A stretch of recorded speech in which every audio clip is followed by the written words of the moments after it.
Assalamualaikum warahmatullahi wabarakatuh. Pada kesempatan kali ini kami akan menjelaskan hasil proyek kami, yaitu tentang klasifikasi penempatan siswa berdasarkan metode algoritma klasifikasi KNN. Sebelum itu, saya akan memperkenalkan anggota kelompok kami. Yang pertama ada saya sendiri, Muhammad Ridwan Fazli dengan NIM 17105111060, lalu Muhammad Irfan dengan NIM 18105111039, kemudian Ismail Muhammad Falih dengan NIM 18105111040, dan terakhir Gaitsa Amani dengan NIM 18105111041.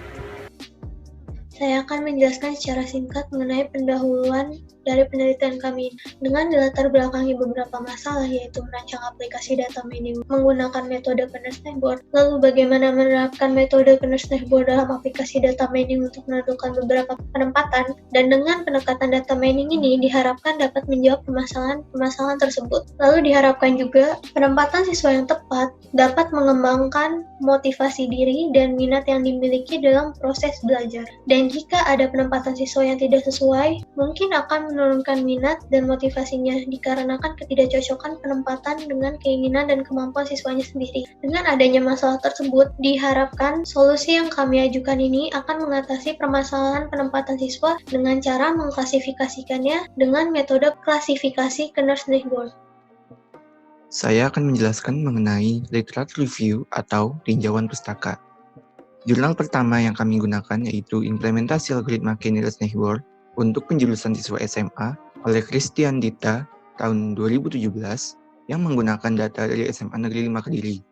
Lalu klasifikasi penempatan siswa di sekolah menengah atas menggunakan metode Extreme Learning Machine oleh Akmal tahun 2019 yang mendapatkan akurasi sebesar 98% dalam penempatan jurusan. Yang terakhir, klasifikasi data mining untuk penerimaan seleksi calon pegawai negeri sipil tahun 2014 menggunakan algoritma Decision Tree C4,5 oleh Rendra Graha yang mendapatkan akurasi sebesar 75% dengan 3 kali percobaan.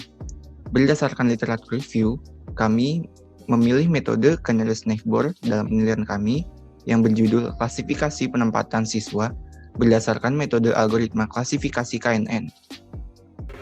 Kemudian saya akan menjelaskan bagaimana metodologi penelitiannya. Untuk tahapan penelitiannya sendiri, yang pertama data akan dibaca, yang kemudian data tersebut akan dinormalisasi dengan menggunakan metode min-max normalization. Lalu data akan dibagi menjadi dua, yaitu data training dan data testing. Lalu kemudian akan diklasifikasi menggunakan KNN, yang selanjutnya akan dicek validasinya. Nah, untuk menormalisasi data sendiri, seperti yang sudah saya katakan tadi itu, kami menggunakan metode min-max normalization. Nah, metode ini melakukan transformasi linear terhadap data asli sehingga menghasilkan keseimbangan nilai perbandingan antar data, baik sebelum diproses maupun sesudah diproses. Untuk rumusannya sendiri itu adalah normalized sama dengan min range ditambah dengan x dikurang min value dikali dengan max range dikurang min range, yang kemudian akan dibagi dengan max value dan min value. Nah, untuk normalize-nya itu sendiri merupakan data hasil normalisasi tadi. Dan untuk min range-nya itu adalah nilai minimum dari data per kolom. Sedangkan max range-nya itu adalah kebalikan dari min range, yaitu nilai maksimum dari data per kolom. Dan untuk min value-nya itu adalah batas minimum yang kita berikan, dan sedangkan max value-nya itu kebalikan dari min value, yaitu batas maksimum yang kita berikan.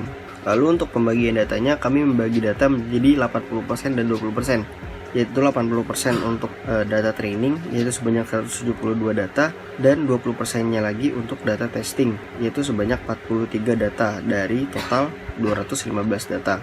Yang terakhir, klasifikasi Kernel-Snowboard. Algoritma klasifikasi yang kami gunakan yaitu algoritma klasifikasi KNN yang memiliki sifat self-learning dan juga memiliki konsep mencari tetangga sebanyak K yang paling dekat dengan yang akan diklasifikasi. Nah, untuk K-nya sendiri pada penelitian ini kami menggunakan nilai sama dengan 5. Lalu masuk ke hasil penelitian. Berikut tabel data yang dipakai pada penelitian ini. Penelitian ini memakai data dari situs Kaggle. Penelitian ini memakai 215 data yang dibagi menjadi 20% data testing dan 80% data training. Kemudian data tersebut diolah sedemikian dengan menggunakan algoritma Kernel-Snowboard dari rentang K1 sampai dengan 15. Dari hasil pengolahan tadi, didapat nilai akurasi sebesar 81,40% pada nilai K sama dengan 5 dan error sebesar 18,60%.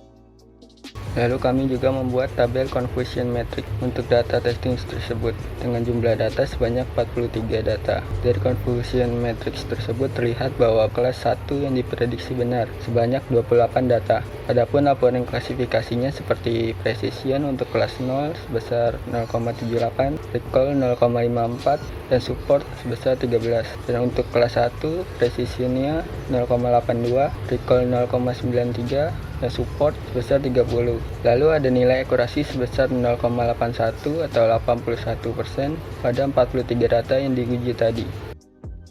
Kita masuk ke kesimpulan. Yang pertama, penelitian ini menghasilkan aplikasi untuk mengklasifikasikan penentuan penjurusan siswa dengan beberapa kriteria klasifikasi.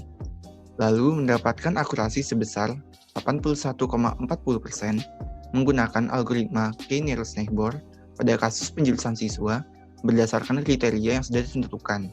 Akurasi tersebut didapatkan dari program yang telah kami buat. Lalu saran. Saran yang pertama yaitu menggunakan data train yang lebih banyak dan memiliki atribut yang lebih beragam untuk meningkatkan nilai akurasinya. Lalu menggunakan metode klasifikasi lain seperti SVM, naive Bayes, decision tree, dan lain-lain untuk mencari metode yang paling efektif dengan akurasi yang terbaik untuk kasus penempatan siswa yang kami teliti. Selanjutnya kita akan masuk ke daftar pustaka. Di daftar pustaka ini kami mengambil 3 literatur. Yang pertama, klasifikasi penempatan siswa di sekolah menengah atas menggunakan metode Extreme Learning Machine. Kami ambil literatur tersebut karena sesuai dengan topik yang sedang kami bahas. Lalu, untuk literatur yang kedua, implementasi algoritma K-nearest neighbor untuk penjurusan siswa SMA, kami mengambil literatur tersebut karena sesuai dengan topik yang sedang kami bahas dan juga sesuai dengan algoritma klasifikasi yang kami gunakan. Lalu untuk literatur yang ketiga, penerapan K-nearest neighbor dalam penelitian peserta didik dengan sistem zonasi. Kami mengambil literatur tersebut dikarenakan sesuai dengan algoritma klasifikasi yang sedang kami gunakan. Sekian presentasi dari kelompok kami, kurang lebihnya mohon maaf. Wassalamualaikum warahmatullahi wabarakatuh.